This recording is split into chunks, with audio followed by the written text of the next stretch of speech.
Hi friends, welcome to natural life story my channel. வளர்த்து அழாக்கி எல்லாம் அவனுடைய அக்கா தான் ஐயா. பொறுப்பும் பண்புமாக இந்த பையனை இந்த ஒரு மாதிரி உருவாக்கியதே அவள்தான். அப்படி பார்க்கும்போது நீங்கள் வெறுக்கும் அதே ஊரில் ஆணும் பெண்ணுமா 2 பேர் உன்னதமானவர்களாக வளர்ந்திருக்கிறார்களே, அதை எண்ணி பாருங்கள்.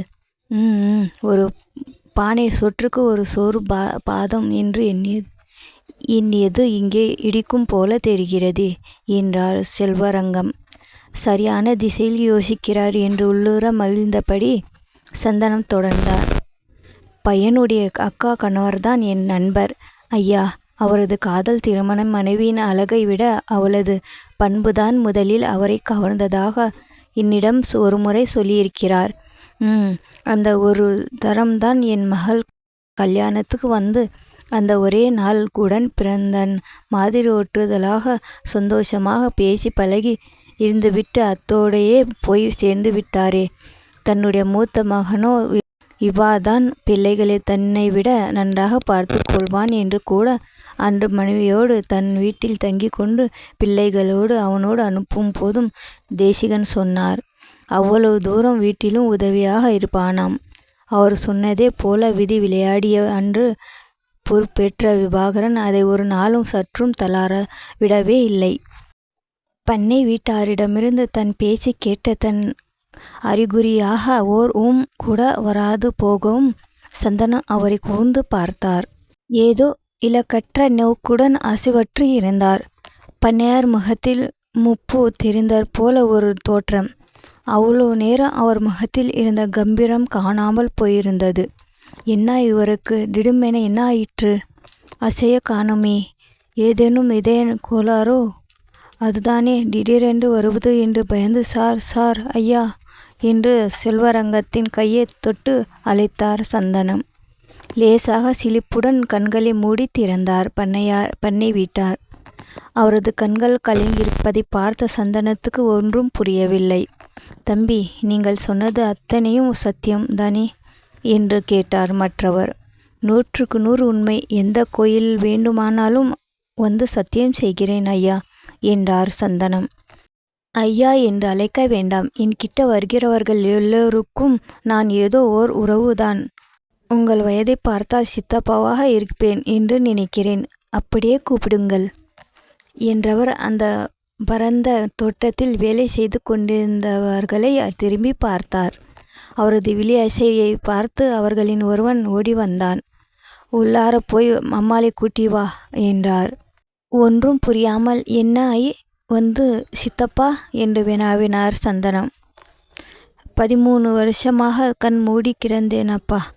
என் கண்ணை திறக்க கடவுளாக பார்த்து உன்னை அனுப்பி இருக்கிறார் என்று அவர் வருத்தமாக பெருமூச்சு விடும்போது அவருடைய மனைவி வந்து சேர்ந்தாள்.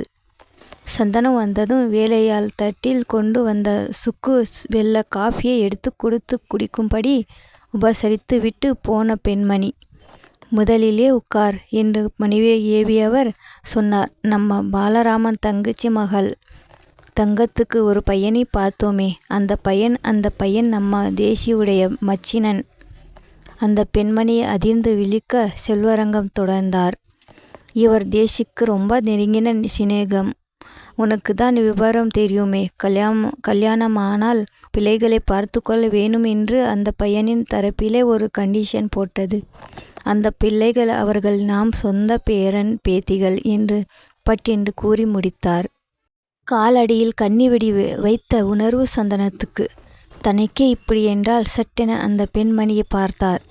துடித்த உதடுகளை இறுக மூடி கலங்கிய கண்ணீரை செரித்து விடாமல் அகல விரித்து தட்டி தட்டி விழித்தபோது அந்த அம்மாள் அமர்ந்திருப்பதை காணவும் அவருக்கு கண்ணீர் வந்தது.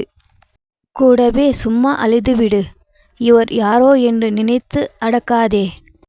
எனக்கு அன்னார் மகன் முறை தான் சித்தப்பா என்று கூப்பிட சொல்லியிருக்கிறேன் என்ற போது செல்வரங்கத்தின் குரலும் தழுத்துவிட சந்தனத்துக்கு இன்னமும் தாங்க முடியாமல் போனது.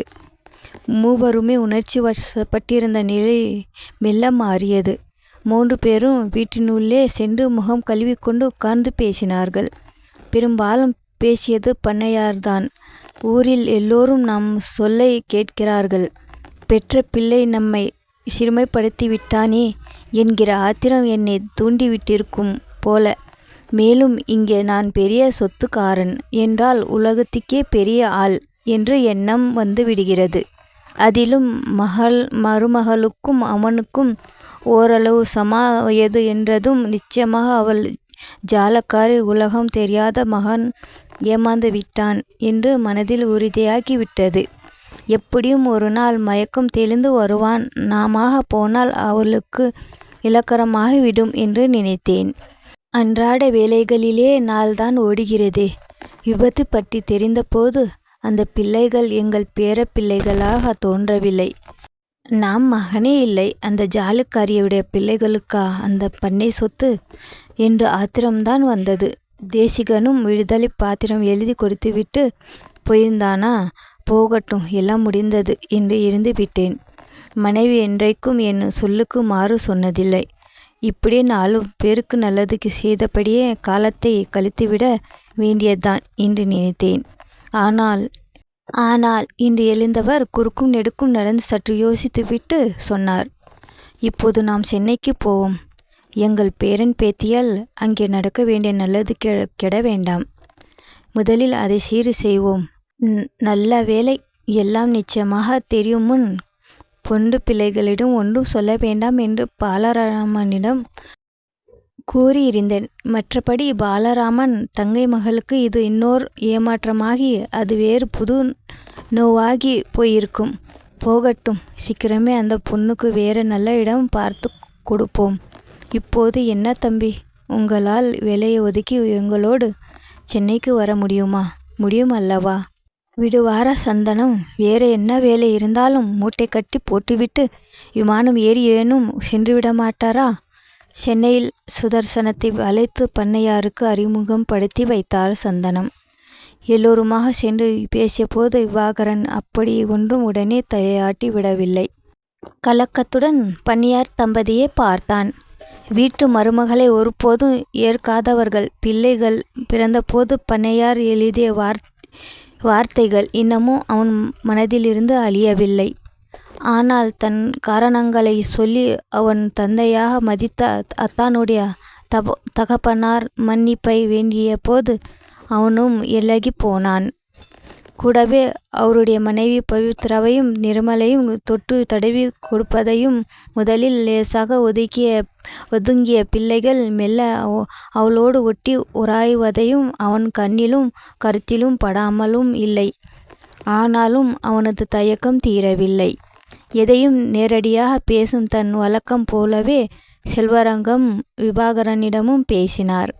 அவனது தயக்கத்தின் காரணம் பற்றி அவருக்கு ஓர் ஊகம் இருந்தது.